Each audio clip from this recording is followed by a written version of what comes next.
Terima kasih atas kesempatan.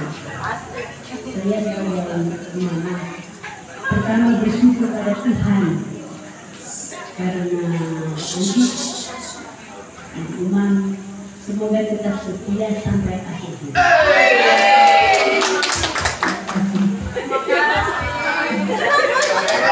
Semoga cepat berakhir. Itu doa orang tua, apalagi mama paling manjur. Selanjutnya bersama keluarga Romo mau tiup tapi make a wish dulu.